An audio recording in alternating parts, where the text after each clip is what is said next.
xibaar yu wér te wóor ca tàng ba abonnez-vous pour ngeen di mën di jot suñuy vidéo.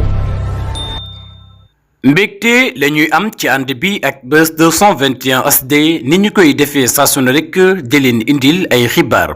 la ca gën a fës kile di Seydi Gassama nekk itam jiital Amnesty International fii ci réewum Sénégal yëkkati na ay kàddu ci jafe-jafe yi nga xam ne dawalkatu moto yi bëgg nañu ko indi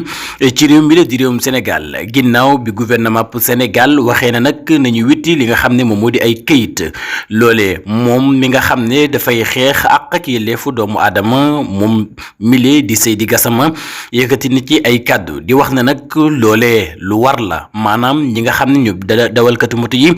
dañoo war a witti li nga xam ne moom moo di ay këyit waaye itam ñu ràññee leen loolee dana bokk ci li nga xam ne moom moo di kaaraange réew mi waaye itam kaaraange ci nit ñi nga xam ne saa bu nekk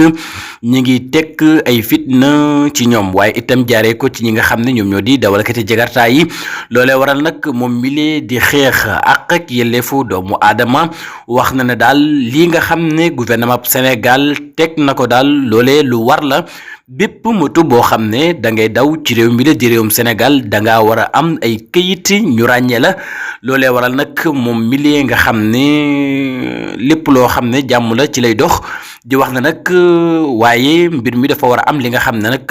moom moo di waxtaan gouvernement bi gën a waxtaan ak li nga xam ne ñi nga xam ne ñoom ñoo di dawalkatu moto yi képp koo xam ne dawalkatu moto nga ci réew mi la di réewum Sénégal waaye itam wax ak njiit ya jéem a tegaat mbir yi ci yoon loolee nag la kaddu mooy kaddu yi ki nga xam ne moom moo di Seydi Gassama nekk itam jiital Amnesty International fii ci réewum Sénégal kon nag moom d'accord na à 100% ñi nga xam ne ñoom ñoo di dawalkatu moto yi ñu am li nga xam ne moom moo di ay këyit ñu ràññeeku képp koo xam ne defati nga mbir ñu xam ne daal bi lépp moto moo def mbir mu ni mel kon nag moom la mu bëgg lam ca toftal moo di gouvernement bi na gën a waxtaanaat ak ñi nga xam ne ñoom ñoo di dawalkatu moto yi